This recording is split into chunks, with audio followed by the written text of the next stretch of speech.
सोलंकी कांग्रेस के विधायक सेंधवा से पहली बार चुनकर आए थे 2023 में। कांग्रेस से आपका सियासी सफर शुरू होता है, फिर आप जैस में चले जाते हैं, फिर कांग्रेस में एंट्री होती है अचानक से और फिर टिकट भी लेकर आ जाते हैं। 2023 में टिकट के पहले की कहानी एक बार बताइएगा तो तस्वीरें और भी साफ हो पाएगी। देखिए, मैं 2018 से पहले सक्रिय राजनीति में हुआ था। मैं संगठन से पहले से जुड़ा हुआ हूँ और आदिवासी मुक्ति संगठन आदिवासी एकता परिषद के साथ में मिलकर काम करा। और फिर जब 2016 में जैस का गठन हुआ और जैस ने युवाओं को लेके आदिवासी समाज के मुद्दों पे जब रोड पे लड़ाई लड़ी, तब से मैं जैस के साथ जुड़ के काम किया।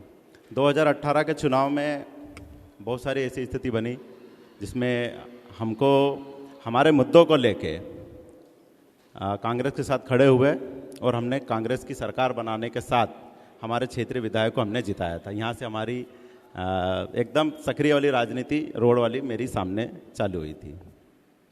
सिटिंग एमएलए का टिकट कटना कांग्रेस में ये कहा जाता है कि बहुत बड़ा मुश्किल होता है। हमने देखा भी था कि 95 के करीब विधायक थे मौजूदा जब 2023 में टिकट बट रहे थे और 10 या 5 करीब 5 सीटों पर ही सिटिंग एमएलए के टिकट काटे गए थे और उसमें से एक सीट आपकी भी थी सिटिंग एमएलए की। और ग्यारसी लाल रावत 3 बार यहाँ से विधायक रह चुके हैं, जो मेरे पास जानकारी है। दिग्गज नेता का टिकट कटना और फिर आपको मिलना, फिर जीत भी मिलनी, सबसे बड़ी चीज। और एक युवा पर सेंधवा की जनता ने भरोसा भी जताया। क्या किस तरीके की चुनौतियां आपके सामने थी? और सबसे बड़ी चीज जो कांग्रेस में कहा जाता है कि कांग्रेस गुटों में बटी रहती है, फिर एकजुट किया उसको, फिर जीत हासिल करी। बिल्कुल, हम 2018 से एकजुट रहे और हो सकता है कि हमने उनसे अच्छा काम किया होगा करंट विधायक से, इसीलिए मुझ पे भरोसा करा पार्टी ने और मुझे टिकट दिया। तो मैंने भरोसे बना के रखा, कायम रखा भरोसा और मैंने 2023 में जीत हासिल की। इस वक्त देश में एसआईआर का मुद्दा काफी चल रहा है। राहुल गांधी अब तक के 2 बड़ी प्रेस कॉन्फ्रेंस कर चुके हैं। आपके नेता प्रतिपक्ष उमंग सिंगार भी एक बड़ी प्रेस कॉन्फ्रेंस कर चुके हैं। उन्होंने भी डाटा दिया कि सरकार चोरी की सरकार है, वोट चोरी किए गए। क्या बड़वानी, सेंधवा ऐसा कुछ यहाँ पर भी हुआ? देखिए, अगर हमारे नेता प्रतिपक्ष ने अगर आरोप लगाया है तो सबूत के साथ आरोप लगाया कि वोट चोरी हुई है, सबूत दिए हैं और मेरे पास भी सबूत है कि सेंधवा में भी वोट चोरी हुई है। मैं जल्दी उसका खुलासा करूंगा क्योंकि हम देख रहे हैं कि बहुत सारे नाम ऐसे हैं जो हमारे विधानसभा में डबल वोटिंग की होगी, तभी तो डबल नाम है उनके। तो वोट चोरी हुई है और मध्य प्रदेश में गारंटी के साथ मैं बोल रहा हूं कि वोट चोरी की सरकार बनी हुई है। अगर नहीं होती, बड़ा दावा कर रहे हैं कि सेंधवा में भी वोट चोरी हुआ। हकीकत है, यह हकीकत वोट चोरी हुई है। वोट चोरी फिर हुई सवाल पूछेगा विपक्ष, जो यहाँ पर विपक्ष में बीजेपी है, जवाब दूंगा कि आप जीते फिर भी वोट चोरी के आरोप लगा। हाँ, मैं जीता फिर भी मैं वोट चोरी का आरोप लगा रहा हूं क्योंकि मैं ज्यादा वोट से जीतने वाला था। कांग्रेस की सरकार बनने वाली थी, जनता हमारे साथ में थी, वोट हमको देना चाह रही थी, लेकिन वहां पर वोट चोरी हुई और वोट चोरी की वजह से हमारी सरकार नहीं बन पाई। अगर आप उसको आज अगर चुनाव कराते हैं तो आपको पता चल जाएगा कि सरकार, जनता किसके साथ में है। एसआईआर का काम ठीक ठाक चल रहा है? एसआईआर का काम चल रहा है। कल हमारी उसमें ट्रेनिंग हुई थी, हमारे ट्रेनर आए थे, उन्होंने बताया एसआईआर में एक चीज हमारे सामने आ रही है कि हमारे आदिवासी क्षेत्र के बहुत सारी जो जनता है महाराष्ट्र में पलायन करके गई हुई है। तो हमारे सामने एक चुनौती है कि उनको वापस ला के यहाँ पर उनका नाम जुड़वाना है क्योंकि टाइम बहुत कम रहा है। बीजेपी जो चुनाव आयोग के कर्मचारी है वो कहीं ना कहीं बीजेपी के साथ मिले हुए थे, तो उनने उनकी तैयारी करी और हमको लास्ट मोमेंट पे बताया गया कि तुम्हारे पास 1 महीना इसमें तैयारी करो। तो हमारे सामने एक बड़ी चुनौती, क्योंकि हमारे सेंधवा विधानसभा से 40% से भी ज़्यादा पलायन करके महाराष्ट्र और गुजरात में जनता गई हुई है। तो उनको लाना है, उनके डॉक्यूमेंट्स ढूंढना है क्योंकि अशिक्षा हमारे आदिवासी समाज में ज़्यादा है, आदिवासी सीट है और यहाँ पर बहुत ज़्यादा शिक्षा का अभाव है। तो उनका डॉक्यूमेंट्स ढूंढ के लाना और उनका फिर एसआईआर में उनका नाम जुड़वाना, ये हमारे लिए चुनौती है। लेकिन हमारी पूरी टीम, हमारे कांग्रेस के पूरे जो बीएलए बने हुए हैं, पूरी ईमानदारी के साथ तैयार हो गए, पूरे तैयार है और पूरे काम कर रहे हो। थोड़ी सी परेशानी आई थी लेकिन हमने मिलकर उसको सॉल्व किया और अच्छे से काम करें, हमारे नाम पूरे जुड़ेंगे। हम नहीं कटने देंगे एसआईआर में, हमारे समाज के लोगों के नाम नहीं कटेंगे। आपने 2 चीज जब जवाब दे रहे थे, 2 चीज का जिक्र करा, पलायन और शिक्षा का। पलायन आखिर क्यों करना पड़ रहा है? क्योंकि जो मैं यहाँ की जानकारी ले रहा था, धुलिया जो जिला है उसमें शिरपुर एक इलाका है, वो कहा जाता है बहुत विकसित इलाका है, और वो यहाँ से करीब 20-25 किलोमीटर की दूरी पर ही है। उसके बावजूद भी सेंधवा पिछड़ा हुआ। देखिए, मैं आपको एक बात बता रहा हूँ कि सिरपुर से हमारा सेंधवा 10 साल आगे चल रहा था, जब यहाँ पर कॉटन का व्यवसाय चल रहा था, इंडस्ट्री बहुत सारी थी, बहुत सारी जिनिंग फैक्ट्री थी।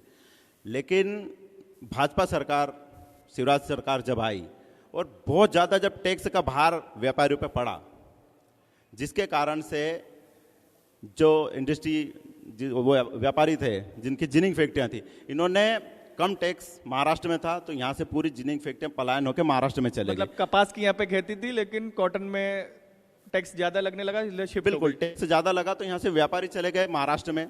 महाराष्ट्र में व्यापारी गए तो स्वाभाविक है कि हमारे लोगों को रोजगार चाहिए था, क्योंकि सरकार तो रोजगार देने में ऐसा कुछ कर नहीं पाई, मतलब रोजगार दिया ही नहीं हमारे लोगों को।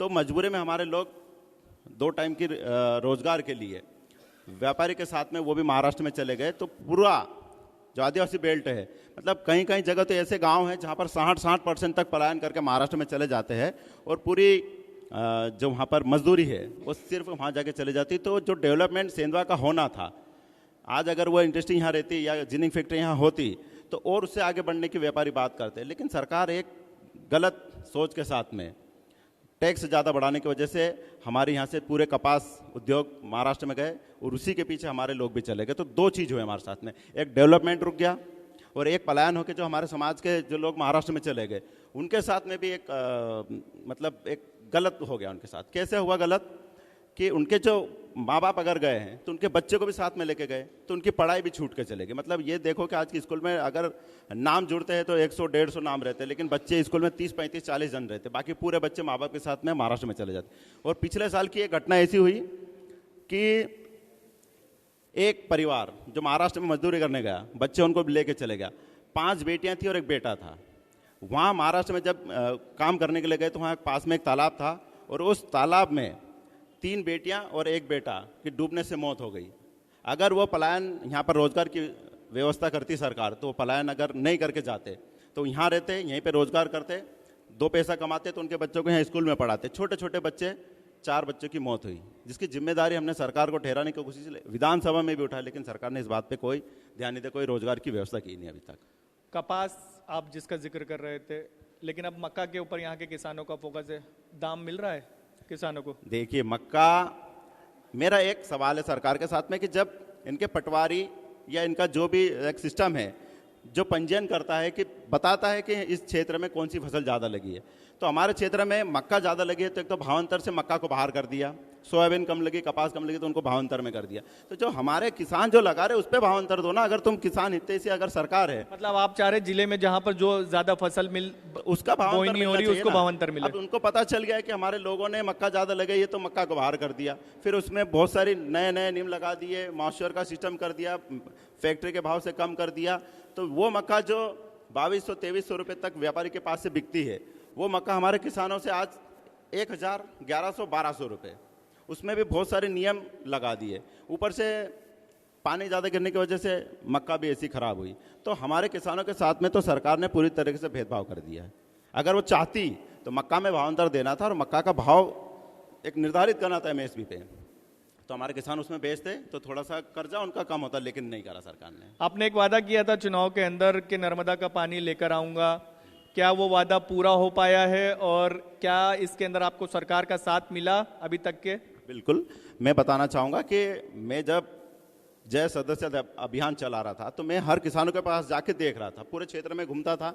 मैंने देखा कि वहाँ पर जो किसान थे वो किसानों के पास ज़मीन है लेकिन सूखी ज़मीन है, जिसकी वजह से वो पलायन करके महाराष्ट्र में गए। एक ये भी कारण रहा कि हमारे यहाँ ज़मीन सूखी थी। मैं देखता था कि आसपास के क्षेत्र में सभी दूर नर्मदा का पानी नहरों के माध्यम से, लिफ्ट इरिगेशन के माध्यम से तमाम प्रकार से लोगों के पास में पानी जा रहा था। तो उनकी जो सूखी ज़मीन थी वो पीवत हो गई, तो 2 से 3 फसल ले रहे थे और वो सक्षम किसान होते जा रहे। लेकिन ये इतना इलाका जो पूरा आदिवासी बेल्ट है, मतलब यहाँ 85% आदिवासी बेल्ट है जिसमें सभी किसान आदिवासी है, तो सरकार ने इसको इतने साल तक दूर रहा। लेकिन लास्ट स्टेज पे आके जब माहौल बनते गया, हमने भी आंदोलन करने की चेतावनी दी और हमने ज्ञापन दिए। और मैं जब विधानसभा का चुनाव लड़के जब गया था विधानसभा में, पहली बार मैंने कदम रखे थे, तो मैंने नर्मदा का पानी का एक सवाल था मेरा, और एक दूसरा सवाल था वो वन अधिकार को लेके। तो नर्मदा का पानी साल भर के अंदर अंदर आया, इसलिए मैं मुख्यमंत्री जी का धन्यवाद करूंगा कि, और कमलनाथ जी का भी धन्यवाद करूंगा, क्योंकि डीपीआर जो बनी थी वो कमलनाथ जी ने घोषणा करी थी, कहाँ पर, नागलवाड़ी आए थे और वहाँ पर बोल के गए थे कि सेंधवा विधानसभा में नर्मदा का पानी लाऊंगा।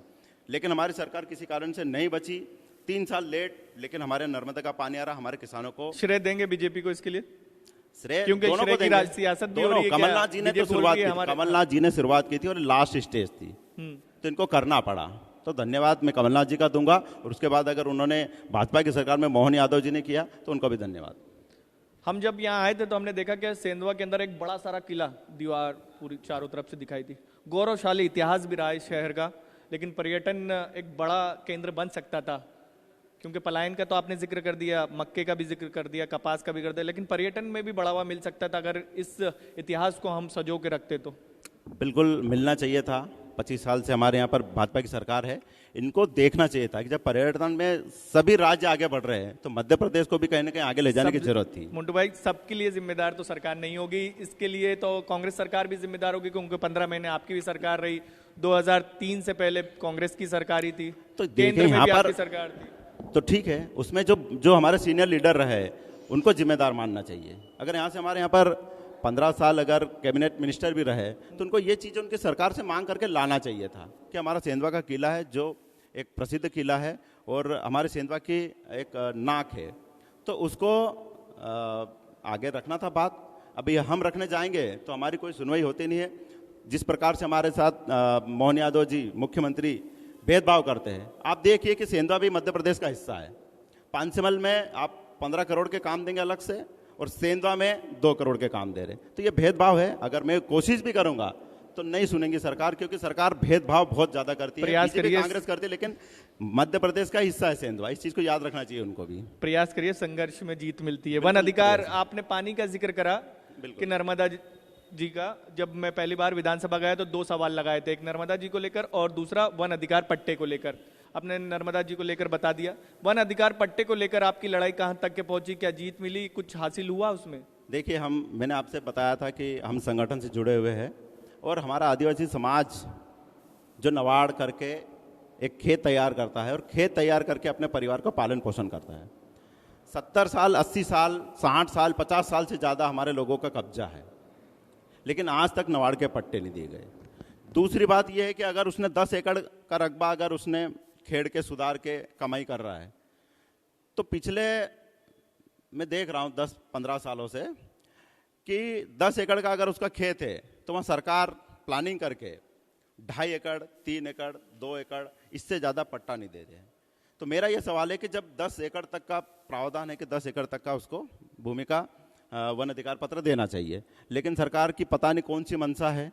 और मंशा मेरे समझ में आ गई कि एक धौली क्षेत्र में एक अम्बा पानी करके गांव है, उस गांव में 60 साल से वहाँ पर लोग रह रहे हैं, उनके पास बहुत सारी ज़मीन है, अच्छी कमाई करते हैं, सारी चीज़ें, लेकिन उनको 2 एकड़ 2.5 एकड़ का पट्टा मिला, और अब वहाँ पर एक तालाब सेंशन हो गया है।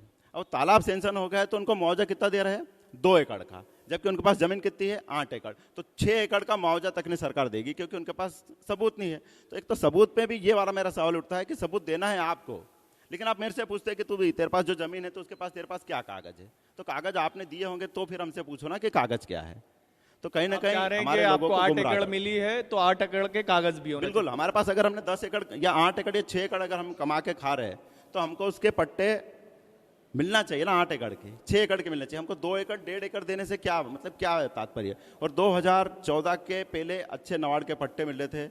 जब से हमारे देश के प्रधानमंत्री मोदी जी बने तब से हमारे आदिवासी समाज के पट्टे देना बंद हो गए, लेकिन अभी जब बार बार मांग उठती रही तो अभी मेरे 2 साल के कार्यकाल में शायद 250-300 नवाड़ के पट्टे बांटे हैं, जबकि आज हमारे सेंधवा विधानसभा में 8,500 से ज़्यादा नवाड़ के पट्टे देना बाकी है। यहाँ ऑफिस से देख लेना आपने, ऑफिस में कमरा भर के हमारे लोगों ने आवेदन किए है, ऑनलाइन भी किया, ऑफलाइन भी किया, लेकिन उस कागजों को सिर्फ ले जाके फेंका जाता, कर्मचारी उन पर कोई कार्रवाई नहीं करते हैं। ये हमारे लिए सबसे बड़ी बुरी बात है। तो कहीं ना कहीं हमको बहुत बुरा लगता है कि इतने सालों से हमारे पास ज़मीन कब्जा करके कर रहे हैं और हमारे को उसका अधिकार पत्र नहीं मिला, तो ये कहीं ना कहीं हमारे लिए बुरी बात है। आपके कई सोशल मीडिया पर वीडियो वायरल हो जाते हैं, हम देखते हैं, और काफ़ी एग्रेसिव हो जाते हैं आप, एकदम ऐसा लगता है कि आपा ही खो दिया, एकदम इतना गुस्सा क्यों?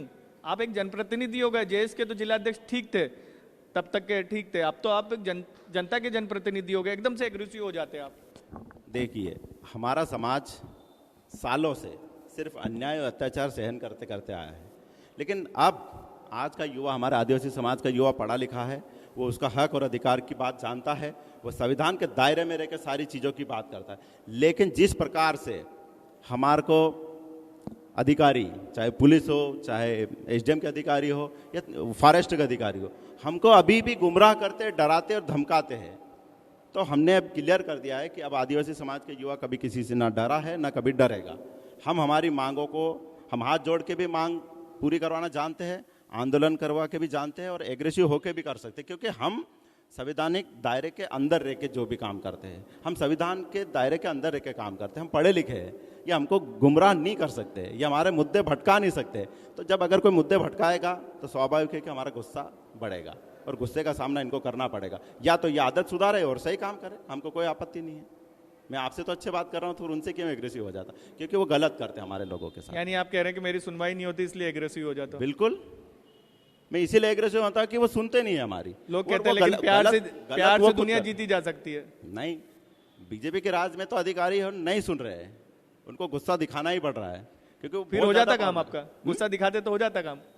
करना ही पड़ेगा ना उनको, क्योंकि मैं सही चीज के लिए गुस्सा करता हूँ, मैं किसी गलत चीज के लिए गुस्सा नहीं करता हूँ। और मैं करूंगा जब तक कि हमारे लोगों को अगर तुम गलत तरीके से परेशान करोगे, प्रताड़ित करोगे, तो मेरा गुस्सा जायज है और मैं करूंगा। और मैं नहीं गुस्सा करूंगा, मेरा आदिवासी समाज का हर एक युवा गुस्सा करेगा जब तक उसको सही तरीके से उसको न्याय नहीं मिलेगा। आपकी जो विधानसभा सीट है सेंधवा, ये शहर और ग्रामीण दोनों मिक्स आबादी है, क्या आप देखते हैं दोनों शहरों को लेकर आपकी प्लानिंग क्या है कि शहर के लिए ये प्लानिंग है और ग्रामीण इलाकों को लेकर ये प्लानिंग है? बिल्कुल, आपने इतना अच्छा सवाल किया है। ये दोनों चीजें हमारे परस्पर जुड़ी हुई है। शहर हमारे लिए इसलिए जरूरी है कि शहर में जो व्यापारी है वो इंडस्ट्री लगाए, व्यापार लाए, तभी मेरे समाज के लोगों को रोजगार मिलेगा। तो मैं सबसे पहले कोशिश ये करूंगा, और मेरी व्यापारियों से चर्चा भी हुई है कि मैं आपके लिए क्या कर सकता हूँ। मेरी सरकार नहीं बनी, नहीं तो हमने बहुत अच्छा प्लान बनाया था। मैंने बताया ना आपको, सिरपुर जो विधानसभा उससे हम 10 साल आगे थे। अभी सिरपुर में मल्टीप्लेक्स है, मॉल बन गए हैं, दुकानें हैं, वहाँ पर अच्छी खेती हो रही है। पानी का उन्होंने सिरपुर मॉडल के तैयार करके पानी का वाटर लेवल उन्होंने बढ़ा लिया है। हमारे यहाँ पर जो स्थिति वो पूरी तरीके से रिवर्स चले गई। तो हम सिरपुर से 10 साल आगे थे, अब हम सिरपुर से 10 साल पीछे हो गए। तो मेरा सोच थोड़ा दूसरे के यहाँ जो लीडर है उनसे अलग है। मेरी सोच ये है कि जब तक व्यापारी को सपोर्ट नहीं मिलेगा तब तक हमारे आदिवासी समाज के लोगों को सपोर्ट नहीं मिलेगा। व्यापारी अगर यहाँ पर व्यवस्थित इंडस्ट्री लाएगा, जिनिंग फैक्ट्री खोलेगा या बड़े बड़े कारखाने लाएगा, तभी हमारे लोगों को रोजगार मिलेगी। सरकार सक्षम नहीं है हमारे सभी लोगों को रोजगार देने में।